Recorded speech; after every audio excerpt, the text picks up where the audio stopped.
So then in March of '73, this group called Kiss came into Electric Lady to cut a demo. What do you recall from Kiss coming into Electric Lady doing this demo? Right. Well, yeah, that was also kind of another first for me with working with an artist actually in the studio. Again, Eddie approached me one day and he said, "Hey Dave, we're gonna do a demo. We're gonna do a demo for this new band named Kiss." And so we went back to Studio B, and I set everything up, and they had smaller amps, and Peter had his drum kit and all that, and and we did it. So that was when Eddie first let me kind of deal with working the console, actually sitting at the console and doing the recording myself while he supervised. So, and I remember we did that demo was done on 4-track tape, and it was kind of done. Well, it was done, I guess, in the same style as when the Beatles, when 4-track was only available. I mean, we did have 16-track available when I started, but we just happened to do this demo on 4-track where you would fill up 4 tracks, and then you'd have a second 4-track recorder, and you'd make a submix of whatever 2 or 3 of the tracks, and so that you'd have one, and record it over to the second machine, and then you'd have 1 or 2 empty tracks, available for further overdubs, which is how we did that. That's how we did that Kiss demo. So how come that you didn't use all the 16 tracks? I can't, I don't know. Okay. I can't answer that question, whether or not that was, that was Eddie's call, and I don't remember any particular, reason why we did it that way. It's just, for not to, maybe not to use a more expensive 2-inch reel of tape for a couple of songs. I don't know. I really can't honestly answer that question. Okay, but the story is that Gina and Paul was frequently at the Electric Lady to do session work as backup singers for Lynn Christopher and Tommy James and Mr. G. Wiz. But was this the first time that you met Gina and Paul during the Kiss session? Well, the first the demo session with Eddie was the first time I met. Okay. The guy, all the guys. Yeah. We kind of, after that, we kind of fell into Gene and Paul would sort of have a tendency to come in and kind of, I don't know, like in quotes, demo the song to try to prepare the songs for an upcoming album. So I guess somehow, Gene and Paul, enjoyed what I did or whatever. So I kind of always worked with, the guys, Gene and Paul, along with, Peter and Ace, and they would make demos, but they would be, 16 track, regular full blown things. But I don't think and then when they decided to actually do the record for good, for keeps, they would come back in and re-record them. But Paul and Gene always used to like try things out on a demo. I call it a demo, but I mean, they would record all the tracks and take it as far as they wanted to at that point. So I would work with them quite a lot during these sessions. So during this first Kiss demo session back in '73, what was your first impression of Gene and Paul and Ace and Peter? Oh well, I mean, I was pretty new at the whole situation. I was still kind of getting grounded. I mean, things were always very busy, at Electric Lady during those times, and it was always a learning process all the time. But to your question, it's like I thought they were, I had no idea. I knew that they were based out of they kind of came out of Wicked Lester. Yeah. But I knew of that project, but I was not involved in any of that. I didn't meet them during that time or anything like that, but I can only say that, I mean, they were always pleasant to work with. And I mean, that was like, back then it was just like, for the demo, it was just trying to squeeze everybody into the smaller Studio B. And like I said, we were using, small amplifiers back then. And, so. But those guys,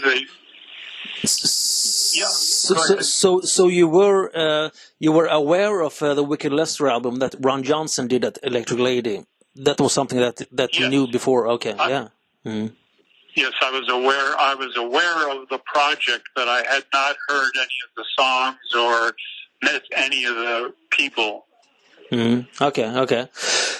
Yeah, because it's interesting, and I think that you touched upon this earlier, but when I met Paul O'Neill, of Trans-Siberian Orchestra back in 2010 in New York, we got to talk about you, of course, since I'm a huge Kiss fanatic, and he said that technically it was you who actually produced the first Kiss demo and not Eddie. Is this something that you can verify? That's not. I would say that's not quite true. I mean, Eddie was really the producer. I mean, like I said, I was just still learning. Maybe not the first, but one of the first times that I actually got to, sit at the console and do the recording and everything. So I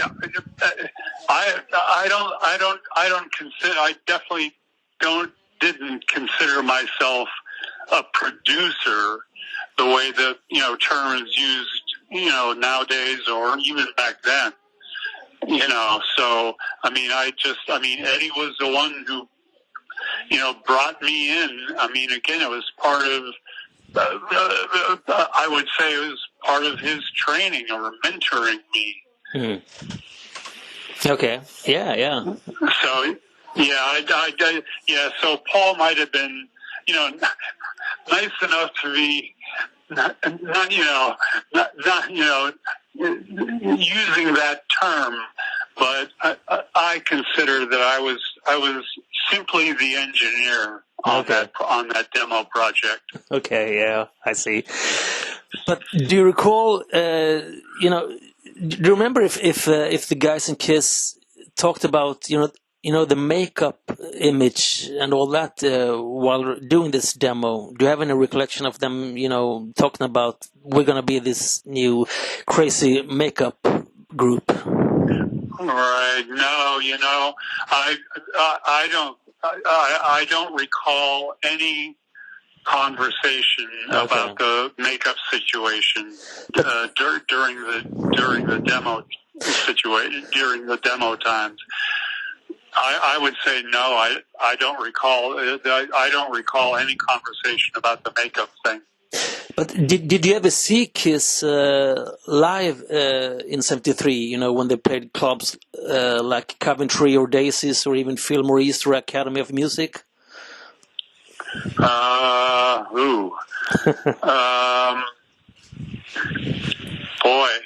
No. I don't think I specifically went to a Kiss concert that early on. There was a time I can't honestly remember when I went to my first Kiss concert. I don't think it was actually. I might have, but I do remember the one time that. This was later on. This was probably after Dress to Kill and before the live sessions. They either Eddie or the group, a Kiss group, they hired me to go to Detroit and record a live show, either one or two nights at Cobo Hall in Detroit. But yeah, and I'm trying to remember. It's kind of embarrassing, but I'm trying to remember whether that was the first time I ever saw Kiss live or not. Okay. I really honestly can't remember whether I don't think, for instance, that I ever bought tickets and went to a Kiss concert, or that I was given tickets from the band or something like that to see them. I honestly don't recall. Okay, yeah, fair enough. So moving on to Dress to Kill then. You were the engineer and I believe also the mixer for that album. And that album is interesting because the first album was done at Bell Sound Studios because Neil Bogart had a deal there, through his Kama Sutra days or Buddha days.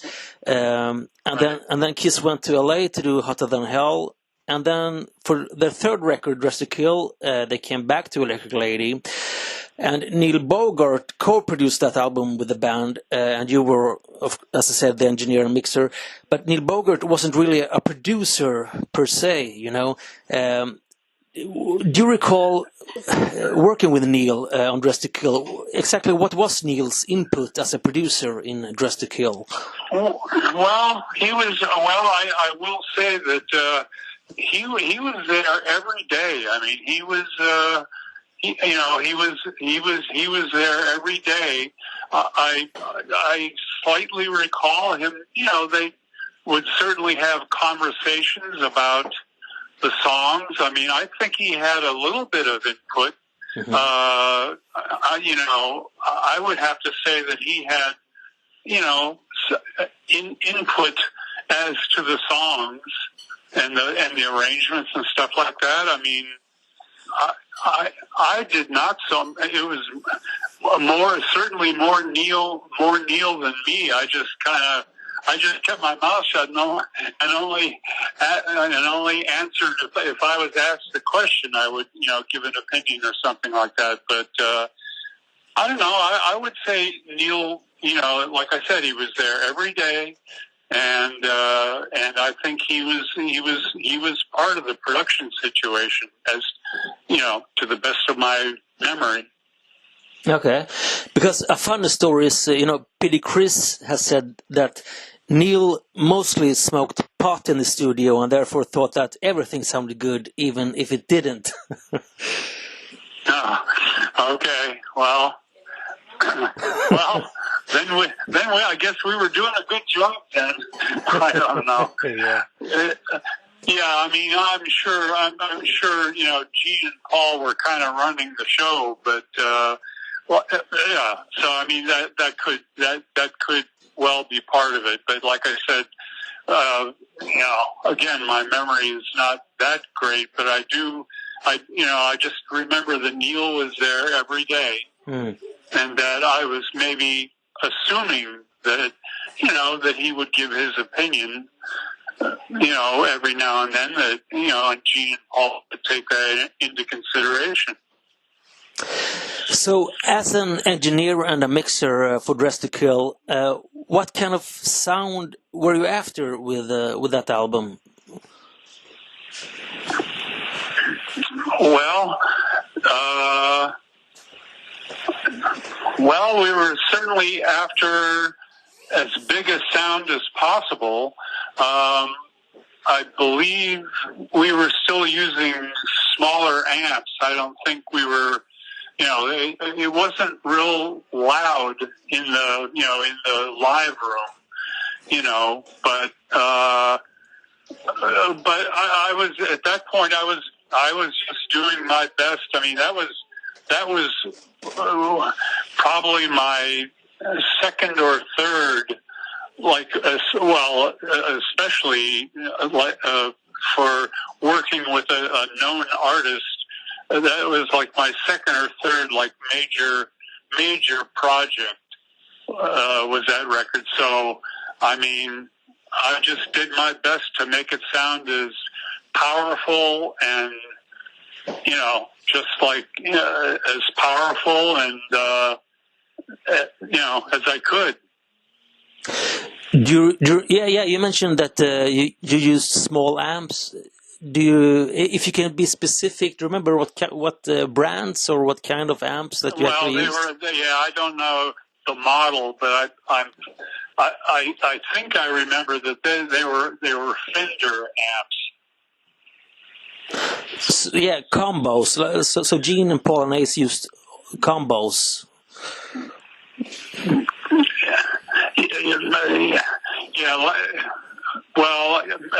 I don't know what Gene. This is just simply a guess. I would almost say, don't quote me on this. Small amps, okay. But maybe for Gene, he would use an amp peg for bass amp, and Paul and Ace. To the best of my memory, we're using Fender amps. Okay. Yeah. So that's kind of how I remember it.